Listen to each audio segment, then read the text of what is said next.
GatherGeeks is brought to you by Master Planner Online. Make your event date planning conflict-free. Subscribe today to masterplanneronline.com, the only continuously updated source of detailed information on all upcoming major events in New York and Los Angeles. Are you And 9, 8, okay, 7, so we're gonna be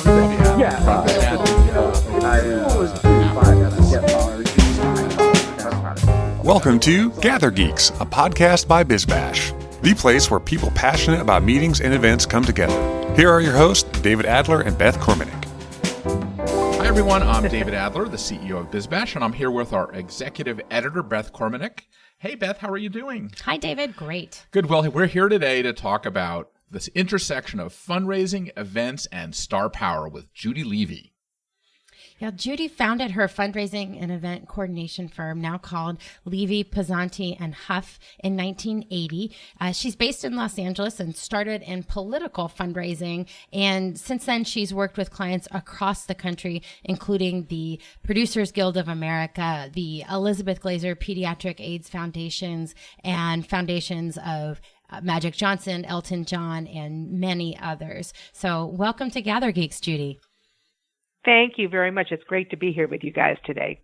So Judy, I want to sort of jump right in and first talk about how you got here. You said you came in from the political side. What was the path? So the path really started when I was 4 years old, and I wanted to be a campaign manager. At 4 years old? At 4 years old. My mother did volunteer work. So I did volunteer work throughout my entire career. And then at one point, I was going to be a lawyer. Because back in those days, for women, in order to be somebody major in a campaign, most of the positions were women who had law degrees. But I decided I didn't really want to do that, and I started working in political campaigns as a volunteer, and then got hired. And my first campaign was Jess Unruh when he ran for governor of California. And what did you do for him? I worked as a volunteer, and then I got hired to do a little bit of everything. So I didn't have a specific job title. And it was truly the profession that I loved. And I met a wonderful man named Joe Sorrell, who had a political firm. And he hired me. And I then worked on numerous campaigns. And one of my favorites was I advanced Hubert Humphrey's wife, Muriel, when she came to Los Angeles. And she said, "Oh my God, you should talk to my husband. He's, about his campaign." And so, long story short, I went back to Washington, and I was in the scheduling and advance office back in the day when there was only two of us and one secretary, and 100 advance people. So it was so much different than it is nowadays. And I really caught the bug, and just went on from one campaign after the other. Had a marvelous time. And then a dear friend of mine, David Mixner, said to me one day. Oh my God, David, fantastic. I know David. Yes. So David, I was doing Jerry Brown's reelection campaign in 78. And I did minority fundraising. And so one of the minorities I dealt with was the gay community. And David and I became great friends. And he said, "Why don't you do what you do for a living, but put your name on the door?" So that was how I started my firm in 1980. And what was your first all client? Because of David. My very first clients were Gray Davis, who I believe was running for Assembly. I can't remember what Gray was running for now. And Maxine Waters, and Leo McCarthy, who was a Speaker of the California Assembly, and John Vandekamp. And when did you start growing outward beyond political fundraising? What was the idea? Or when did you realize that you could do more? So that was 1980, which is fine. It was a political year. And then 81 rolled around. I thought, okay, so now what am I going to do? And it was really wonderful. I got a call from a couple of people who wanted me to help with a nonprofit, which I'd never done before. And as they say, it was love at first sight. And I found my true calling in helping nonprofits. I love the political background I have. I love being in campaigns back in the day. But I truly love helping and being involved with nonprofit organizations. And back in the early days, it was really one other firm and my firm. And what did you like about it? What was dig a little deeper for us? Like, what do you think the part was I the loved passion? about it the most is you get to actually help people. You make a difference in somebody's life. And even if it's one thing, you just go to bed with a smile on your face and you get up with a bounce in your step in the morning. And to be able to do that for people, whether it's helping to find a cure to a disease or helping a homeless family get off the streets or getting somebody a great education, whatever it is, it's just there's nothing to compare to that feeling of making a difference. So after decades of experience, you've seen boom and bust cycles, recessions, you've seen times that have been flush, and you've seen nonprofits grow and change. Where do we stand now? What's the state of philanthropy and using events to promote their mission? Yeah, I'll tell you, I think that events are very important, but I always tell my clients that I think a special event truly is comprised of two things. One is raising money, and the other one is building awareness. If you're just going to use a special event to raise money, it's really expensive. It's a really expensive endeavor. So you really need to build you have to keep on building your donor base, and you have to keep on bringing awareness to whatever it is you're doing. So when I guest lecture or teach about fundraising or special events, I always stress that. I think it's such an important part. I think the donor experience, ever since the recession, I will tell you, donors are very smart, and they really understand, I think much more so now than they ever did, about where their money is going. And they ask a lot more questions. And they want to know that their money is going for something more than just that special event. It has to have legs. And it is, I think it's not, I think you're doing a disservice, people in my profession, if we don't guide our clients into helping them understand that they have to really present what it is they're doing and make the case for people to give them money. So when I do pricing structures with my clients, I always want to include something that is over and above the gala or whatever the special event is. So it gives people, it brings a face to what it is you're raising money for. It's really important. An example of that. Do you mean an experience or? No. So for example, years and years and years and years ago, we did the premiere of Hero for Camp Ronald McDonald for Good Times. Dustin Hoffman, which most people may not know, helped to fund to start the whole experience. He gave his, I believe it was a cousin by marriage, gave her an enormous amount of money to start a camp for kids that had cancer. So what I wanted to do is I wanted to not only have the tickets for the premiere and the party and all the stuff that goes with that, since we did so many benefit premieres over our lives, but I wanted to also bring it home and why the camp was so important. So I started my pricing at $100,000, which was ridiculous. I mean, nobody did it back in those days. But the $100,000 was not only tickets to the premiere and the party and all those things, but you got to sponsor 100 kids for camp for a week in your name, and 75,000 was 75 kids, and 50,000, and so on and so forth. And at the end of the campers' stay, they wrote thank you notes to their sponsors. And I had a friend that was still involved with the organization I talked to a couple of years ago, and she said they still had some of those sponsors because it was that warm fuzzy that connected the camp to people that were donors. And so I think it's important to do that's right. It's such an important part to do something like that. So I try to include it in all of my pricing structures. This is your ticket pricing structures and things like that, right? Exactly. And also, I live in Los Angeles, so we have a lot of events.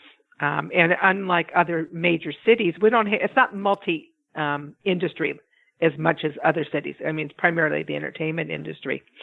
So a lot of people can't go to everything, but if you include the pricing structure that's something not specific to the event only, it gives people another reason to donate money. And it's been very successful over the years. Mm-hmm. What is the sense of people actually going to an event now for fundraising and then just giving the money? I mean, is it that pervasive in LA then that you got to give them a couple of options? Well, I'll tell you, I don't know if everybody else does. I just do, because I just think it's important. I think it's also a subtle way to tell people what your organization does. So that's why I like to include the something specific to the organization.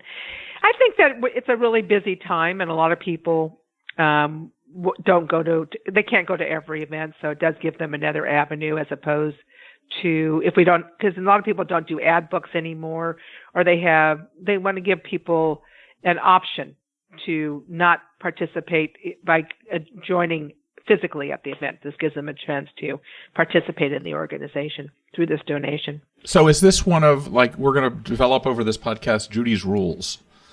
Would this be one of Judy's rules? This is definitely one of my rules. Yeah, this is first one out of the barrel here? It's one of them. Okay. I think it's again, not to belabor this point, but I do think it's important. I just think that people are busy. Something comes up, and I just want them to understand. And I want to educate people about the organizations. So when they get my pre-sale letter and pricing structure, it gives them a better idea of what the organization is about and what it does and what they can potentially do. What is your cycle? You talked about your pre-sale letter. What is your sort of normal cycle that you would tell a client to do to sell tickets to fundraise? I think that I'll tell you what I'm not a huge fan of. I'm not a huge fan of save the dates. I find that big news. Most people throw them in the trash, to be perfectly honest. So as long as but I want to be able to raise money in advance of an invitation if I have time. So I like to do what I call a pre-invitation mailing. And it gives you, and I like to keep it to one page, it gives you a chance to be a lot more expansive about what it is you're doing. Because in an invitation, you can't put all a letter's worth of stuff about the organization. Is this before or after the committee and all that stuff structure is done, or is that still part of the process? No, you have to have, so the first part, obviously, is to identify what the event is. And then what I think it's incredibly important to decide what that committee structure, whether it's co-chairs, whether it's a committee, whether it's a combination of both. It's putting together a solicitation list. So go back. When does the committee structure, what is the different strategies around the committee structure? What works when? Okay. So for a typical event, you identify, for me, we identify what the event is going to be. Because you'd be surprised when you sit down sometimes with, and I usually start with the staff members who bring us on board. And we'll sit down and I'll say to them, what do you have in mind that you would like to do? And maybe there's 4 or 5 people sitting in a room, and it's always interesting that they all don't have the same vision of what the event's going to be. So we hone in on what that event is going to be. Then we establish what our goals are. So it's doing goals and objectives. Right. I mean, if the goal is to raise $500,000, $300,000, $100,000, $4 million, then we're going to have to figure out how we're going to get from A to B to make that happen. And when do these initial meetings happen? How many months in advance, ideally, are you brought in? Well, people always laugh when I say this. Sometimes it's a year, sometimes it's a few months, and sometimes it's less than a month. It depends. I have a new client, potential new client. I'm meeting with on Thursday. It's like 99% sure that their event is in mid-March, and we haven't even started.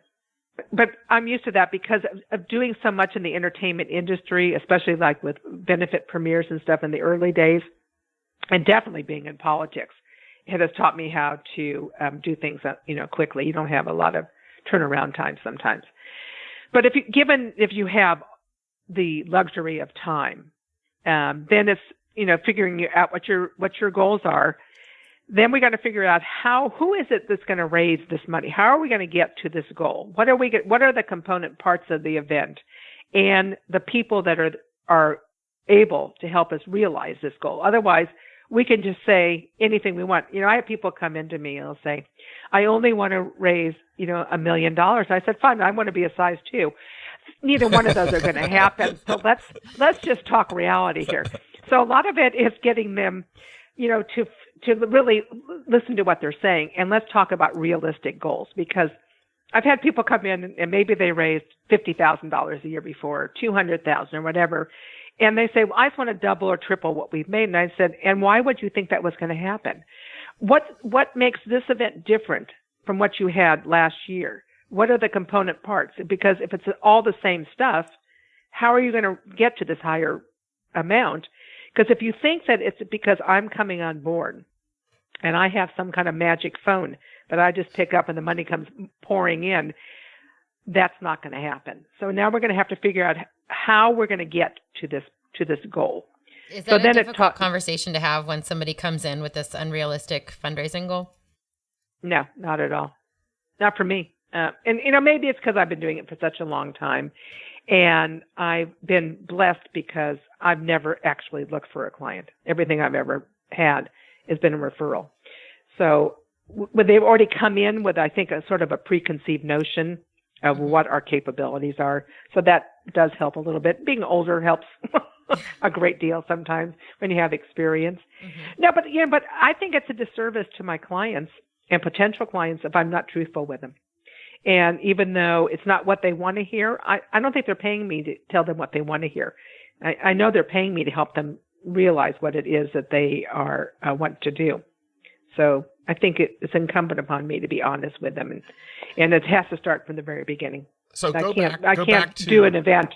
Okay. Go back to the idea that you should have had an event the year before, and now you're bringing in Judy Jesus here. And I don't know if that's the proper thing to say, but that's what they think. And they're going to triple their goals or whatever. But is it dependent on last year's event no matter what you do? No. Okay. Because I've done events for people that have had them done in the past that have not been what they wanted. Women in film is a perfect example. I've had them as a client. I don't know. I can't remember how long. It's been such a long time ago. Maybe 27, 28 years ago. And when I first started with them, they were a little luncheon downtown Los Angeles that basically didn't make any money. And now it's we do this enormous event. The Crystal Lucy Awards are probably the biggest event for women in the entertainment industry in the country. So, but it didn't happen overnight. It was a growing process. But they had never looked at it because if you're not a professional and you haven't done events and you really don't know that much about fundraising, you don't know. I think a lot of times you don't know what to look for and what to expect and what to do and how to deal with people and all those kinds of things. So I try to bring focus into it, and I think it comes from my scheduling background in a way, is that I'm so specific and so detail oriented. It makes a huge difference. And you have to lay out, you have to lay out a plan, and you have to follow that plan. It doesn't mean you're not going to have little bends and curves, along the way. It's like a timeline. To me, a timeline is a guide. It's not set in concrete. So what I'm hearing is there's a Judy rule about you come up with your strategy, but you got to really get into the logistics and the tactical plan quickly, right? Exactly. So that's a Judy rule. And you have to keep your goal in view. Because if you keep on deviating from it, then you really don't have a goal. I mean, it's a fundraiser, and you just have to figure out how you're going to get there. And I think the other part is, it's always interesting with people about raising money. And once I get them to realize that the people that are actually going to be on the phones or doing emails or whatever they're going to do, I think once they get past in their mind that they're not asking for a handout for themselves, they're a lot more at ease about raising money. And what has been wonderful about the internet and email and the computer and everything, if you are an individual that really has a hard time face to face with somebody, this gives you an opportunity to raise money and be as impassioned as you want via the internet, whether it's email or text or whatever it is. So that has been a tremendous asset for my clients and my committees that I work with. So going back to that pre-invitation mailing, and here we're talking about technology, is that pre-invitation mailing always a printed piece of material? Are you doing any of this communication, or what communication is okay to happen electronically versus printed? We normally do the pre-sale letter via email. And because I don't want my clients to have to go to the expense of printing and stamp and postage and everything. I think with invitations, you still have to do a combination of both. There are some people who like a printed invitation. But again, if all things are equal, I like to send out my pre-sale letter at about 3 months before the event. And we've been lucky. Some events sell out entirely with pre-sale. Some sell out maybe a half, a quarter, whatever it is. But I think it's a great indicator of how successful your event's going to be. If you mail out a pre-sale letter and you have no traction, then you know that it's not going to sell if you have an invitation. So it gives you a chance. So then you sit down and you reassess and you tweak and you make changes and do something that will then make it saleable. What's usually the thing that makes it saleable? Is it the event? Is it the cause? Is it the style of the event? Is it the committee? It is sometimes it's an honoree. Sometimes it's adding more people to the committee, more the latter than the former, that are able to raise money. So it's a whole set of circumstances. And some events just aren't going to, you can have the best idea and come in. Doesn't mean it's going to sell. I mean, you have to be realistic about those too. So maybe you go back to the drawing board and throw that out altogether and start with a whole new concept. When you say what concept, the event is, creating an event, creating a new event, which I've done for clients. And what does that mean when you create a new event? Where are you starting from? Are you starting from thinking about the event experience or the perception of the experience? It's about the event itself. It's what I think would sell. So what I do is I suggest to my clients what I think would be a great event. And then we sit down and we tweak it and we make it something that everybody buys into. So for example, I had somebody years ago come into me and she had this wonderful event. She told me. And I said, oh, that's wonderful. And she said, she went on and on and on, how fabulous it was, how much everybody loved it. They couldn't wait for it. They all put it on their calendars, blah, blah, blah, blah, blah. I said, that's great. So how has it done over the years? How many people? She says, well, over the last 3 or 4 years, the attendance has gone down and the money has gone down. And I said, well, if it's that fabulous, then why are less people coming and you're raising less money? I think you need to do, she said, but everybody loves the event. I said, that's fine. So let's take that element that you think is so wonderful, but let me help you devise and build an event around that one little element. So what I did is I created an event that element was only a portion of it and had 2 or 3 other elements. And that fundraiser, they doubled what they had made the year before. And it's not because I'm brilliant. It's just, I think sometimes it's just having somebody from the outside looking at it that isn't so entrenched. Is there a go-to event style now that you are suggesting? Like what's popular now that works? I think that people like something that is interactive. They like something that is not a quote-unquote chicken dinner, although let me say in defense of chicken dinners, they still work or we wouldn't be doing them. And I'll tell you the one thing that people are trying to do, but I don't know how successful some people are.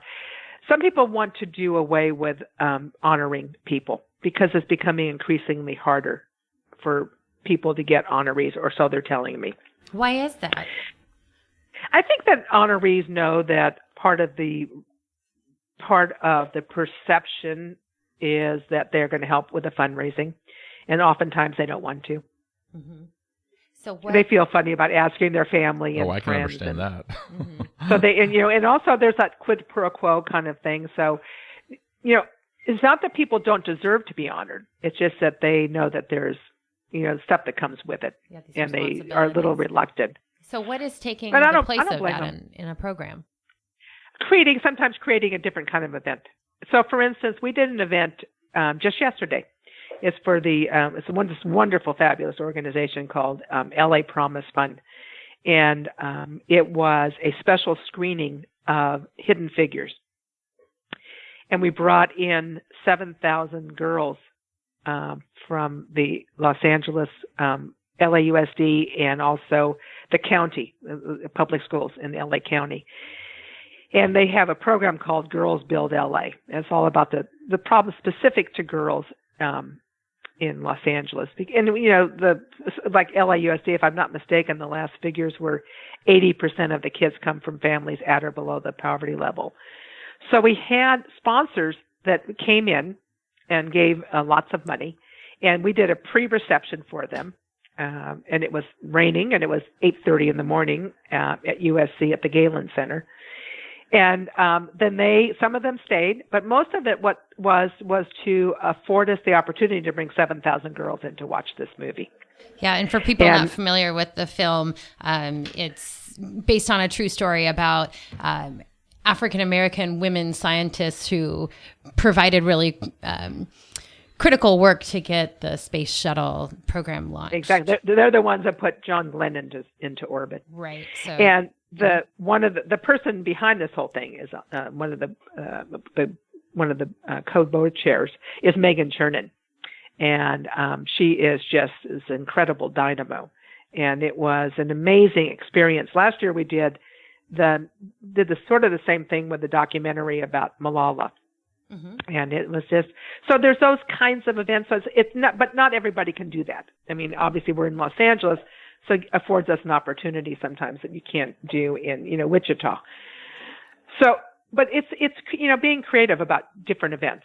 And maybe it's just, or even if you have an event, if it's a dinner in a ballroom. So for instance, the American Ballet Theater, in the Los Angeles Gala, the principal dancers come to Los Angeles, and our guests come in first when we have cocktails and hors d'oeuvres, and then they sit down at their tables, and instead of having dinner, we have a preset salad for them, but instead of having dinner, the dancers perform. It's like a 45-minute show, and where are you going to sit in a ballroom and see that some of the principal dancers of ABT doing selected dances? And then when the program's over, the dancers go and change and come back and join guests at different tables. And we have our dinner, and then everyone's invited to a dessert buffet afterwards so everybody can mix and mingle and meet the dancers or talk to people. And I always kid people that everybody in LA, as they walk in and leave their car at valet, all they're thinking about is getting their car out of valet and leaving.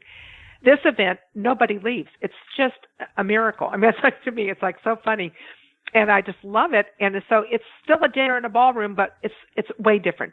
So you have to be creative. Not everybody has ABT, obviously, but you can do things that make it more fun. Do interactive, activities during cocktail hour. Are you seeing a lot more morphing together of corporate activations with the charities now? Yes, much more so. And I work with 3 or 4 companies that are big into doing that. Because it's a win-win for both.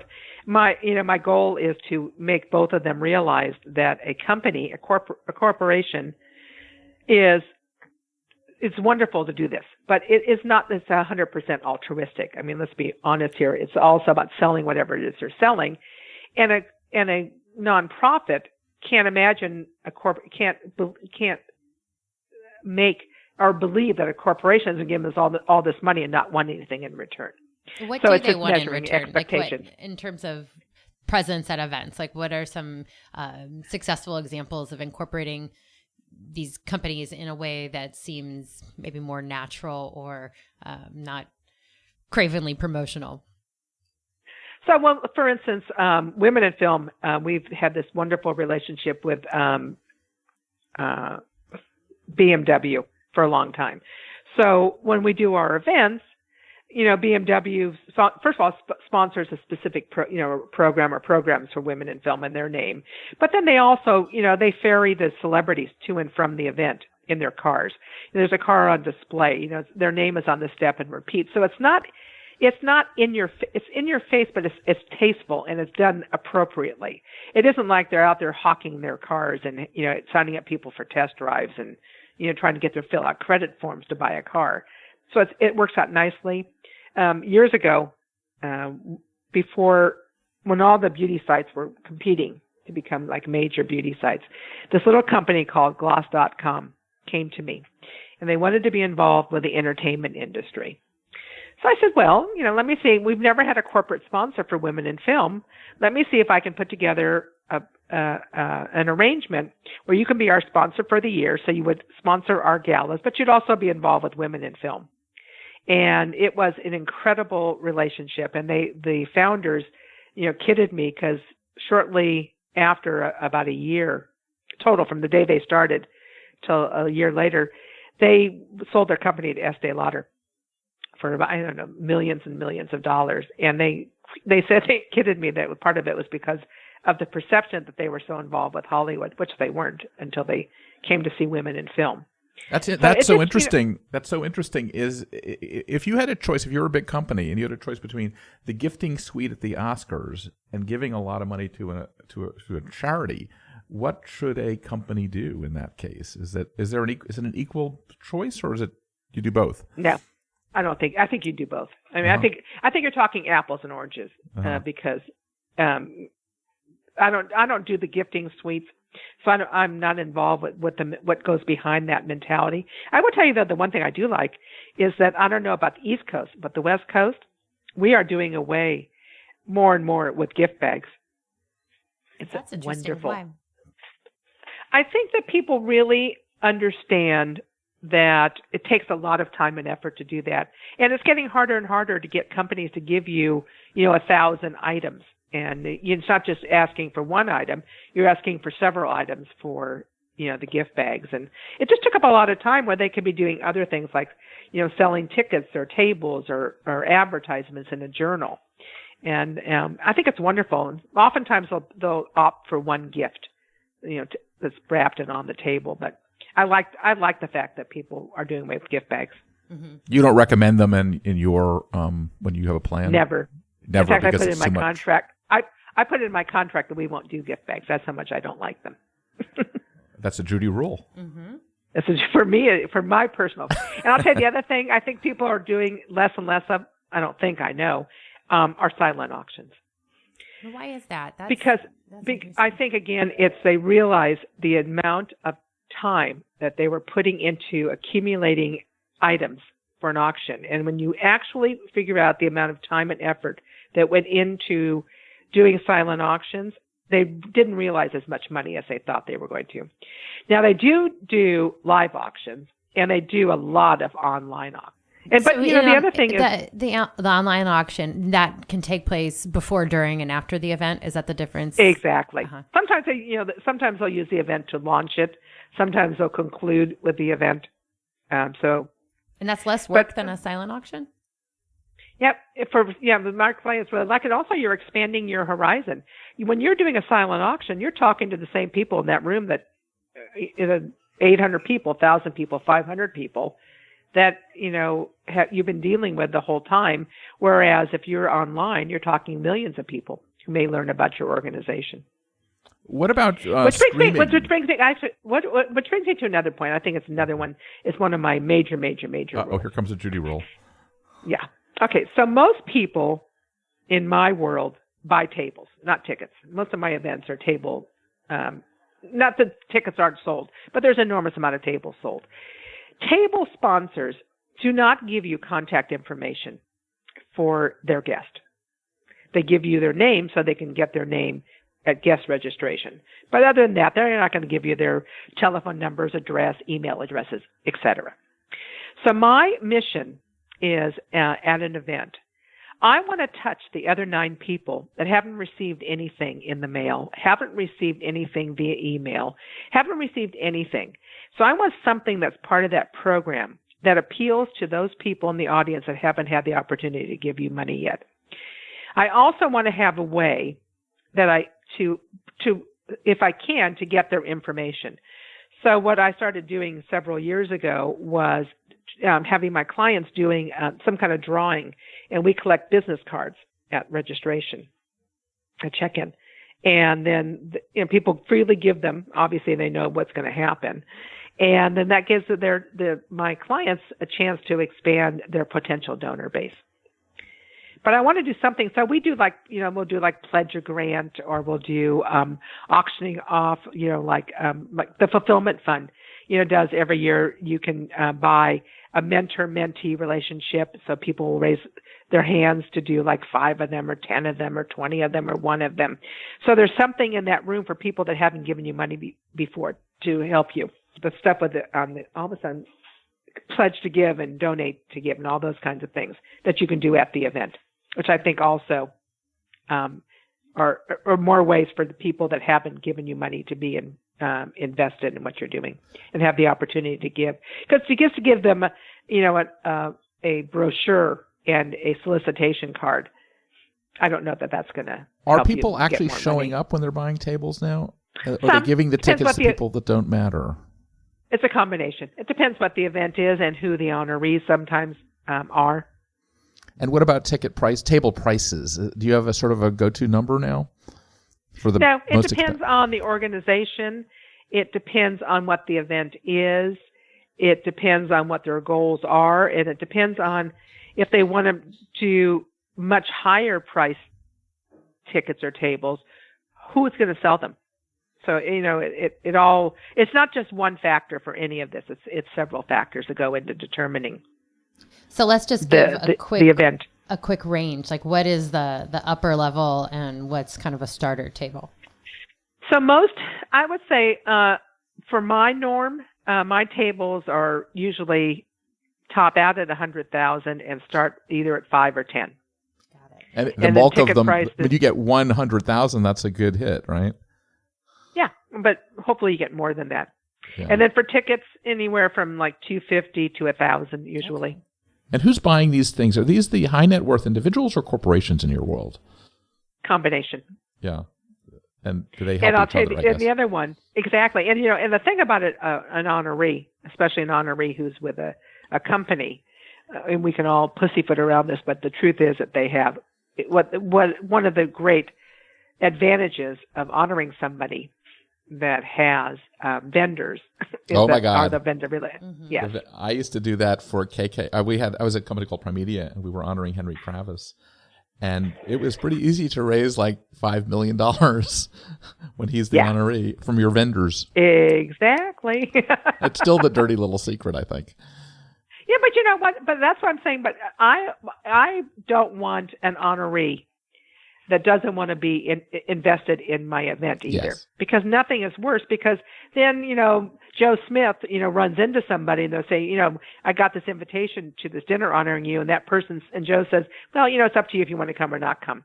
I don't want that either. But I don't want to have that Joe think that the entire burden is on his shoulders to raise all the money either. Mm-hmm. So let's talk about another type of person coming to these events, and that's celebrities. You're in Los Angeles. You deal with these high-profile events. What kind of conversations are you having with your clients about celebrity invitees, like what they want from them and what the celebrities want from these events? Well, most clients, across the board, want to have a celebrity involved. And so I always have to have a reality check again that, we certainly can reach out to people. It doesn't mean they're going to. And they have to understand that celebrities are asked all the time to get involved with nonprofit organizations. I can tell you because I know I ask a lot. But, I think that the entertainment industry is by far one of the most generous, caring groups of people I have ever worked with in my entire life. And I think they get a bad rap sometimes because I don't think people really understand how often they're asked to do these different things. And the celebrities that I have had the pleasure and privilege of working with over all these many, many, many, many, many years are very invested in what they, some of them do it obviously because somebody else asked them to do it, but the stuff that they do for themselves and their own charities, they are so invested and work so hard, and they are such great role models for other celebrities, that are coming up the path that you so care about what they're doing. Like a Ted Danson, I just think it's such an incredible individual. And I've had the privilege of working with Ted on one event that we do every year called Angels at Risk, and he is he's amazing. And he cares about it so deeply, and he's so involved with, Oceana, and there's so many other celebrities that care so much about what they're doing. Tom Hanks, and the list goes on and on and on, and Rita Wilson, and Elizabeth Taylor was hysterical. I used to love sitting in her bedroom with her, and we would do Cirque du Soleil years ago when it was back still on the beach in Santa Monica. And she would start fundraising after we were sold out. And I always said, Elizabeth, I think you have to understand there's a tent. There's only so many seats. No matter what you're doing, we're already sold out. She said, okay, but let me see if maybe I'll get people to give back their tickets. So it was like, but she cared about it. I mean, it was from her heart. She actually cared about what she was doing. Elton John is just amazing. These people out there that have done so much. And I think that, nonprofits are so lucky to have so many celebrities that are involved with them too. How about the next generation? How about the next generation? Are you seeing that in the next generation? It's supposed to be the purposeful generation? I am. I'm seeing a lot of the younger people getting involved. And, a lot of them start their own organizations. I don't know that you need to do that. I mean, I don't know that everybody has to start a nonprofit where you can, help an existing nonprofit and just, work under their banner. Is that the kiss of death when the young new star comes up and decides to start their thing and they come to you and say, I want to do a fundraiser, or do they need to? I don't really work with a lot of in that way. Usually I get called by somebody who represents them to help them do something. So kind of a matchmaker situation? Exactly. Having worked with all the studios and all the agencies for such a long time, and they've been so incredibly generous to us and such great partners, and they have treated us like family. Variety has been so wonderful. For our 25th, 30th, and 35th anniversaries, they've done, special features about us. And it's just that I love the industry, and I'm really so lucky to call so many of them friends. Well, as we wrap up, I have a couple of questions that I'd like to ask. And one is, put yourself back at Judy at 21. What's the advice that you would give to Judy at 21 that would have benefited you as of now? The advice I would have given me is the same thing that I think that got me started, is to believe in me. You have to be honest. You can't ever lie to your clients or to yourself. You have to be who you are. And you have to have a path that you want to follow in your life. And if it's philanthropy, then do the very best you can. And I never thought that I wasn't capable of doing so. I really had a strong belief in myself. I'm blessed by having had amazing mother and father, and my sister, as you know, is my partner. Right. One of my Fantastic, partners. Yeah. So we were always told that we could do anything, and I actually believed that. And I just put my feet down, and I made up my mind. And, if I failed, but I would have learned a lesson from it. And I just picked myself up, and I just kept on walking down that path. And I think that's what everybody else needs to do. And I think you should be able to dream. And I think you have to know. And if you don't know something, then ask somebody. Sorry. I think this is another major problem people have. I don't think it's a problem to ask people a question or ask advice. I think people don't think you're stupid if you do that, and they don't find it annoying. I don't know why people think they're embarrassed to ask somebody for an opinion, advice, a question, whatever it is. I think it's important, especially people that you look up to and have proven themselves. One of my greatest joys, I have mentored so many people.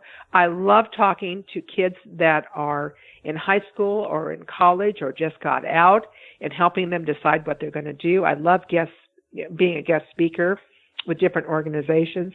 I just think this next generation needs to have all of us that were able to achieve our dreams, help them achieve their dreams. So what is that Judy that's listening to this, the new next generation Judy? What do they do? What's the first step they do? Do they come try to get an internship? Do they work for an organization? What's their next step? They ask me, and I tell them, what's your answer? I tell them that especially if I think there's somebody, if I think they have that special quality, I ask them for a resume or something, a background, and I will go out and try to find them something. But I tell them to do what I did. It's if you can't get a job, then volunteer. If you have the ability to do that, it doesn't have to be a full-time volunteer job, but do it a couple of days. how I got into politics. They were never going to hire me at this campaign, but I made up my mind I wanted to do that campaign, and I showed up every single day. And then one day I didn't show up, and they offered me a job the next day. Fantastic, Judy. This has been we came full circle, right, from from volunteering to volunteering, and I do agree with you that getting into something and volunteering is a fantastic way to really start your career and ongoing. I think you got to be a volunteer for life in everything. I agree, and I believe in this concept called voluntold. When a friend who I really respect wants me to do something, I'm voluntold because they're asking me to do it. I just do it, and I have not gone wrong doing that for the people that I respect. So, Judy, Perfect. How do people get in touch with you? If they want to reach out, how would we get in touch with you? How would they get in touch? The easiest way for me is email. It's Judy, Judy, at LPA Events, EVENTS.com. Fantastic. Thank you so much, Judy. We look forward to more conversations. So that was a great interview with Judy. Did you think that it really went well, Beth? Yeah, she has so many insights. I mean, she's been in the trenches for so long that she can kind of give us this, sense of how things have changed and best practices and where things are going in the future. It was so interesting. She worked with every major celebrity in the world. I know her for many, many years, and she has remained the same humble, really elegant and person of such integrity throughout this whole time. She's just said that she's going to be celebrating her 37th year in business. Yeah, so she has and obviously it's been delivering results. So, the type of firm that she has, there can be this misconception that these nonprofits do it on their own, but they don't. Oh, they don't. And so, these firms operate behind the scenes, but it's a vital role. So before we end, Beth, why don't you tell our audience what we've got going on at BizBash? I'm so excited about the work that our editorial team is doing. I'd love you to share it with the world. Yes, we are busy. So much is happening in this industry across the country. On BizBash now, you can find our coverage of the Golden Globes and awards season as things really kick into gear. And you can find our coverage of PCMA. And in February, our 2017 list of the top 100 events in New York is going to come out. That is always a very competitive list with so many great events. So please keep an eye out for that. For GatherGeeks specifically, you can find us on all major platforms. For Apple devices, you can subscribe on iTunes or in the podcast app on your phone or iPad. And please rate us in those applications because it helps with discoverability. On Android devices, there are lots of podcast apps, including Stitcher, SoundCloud, Player FM, Google Play Music, and Pocket Casts.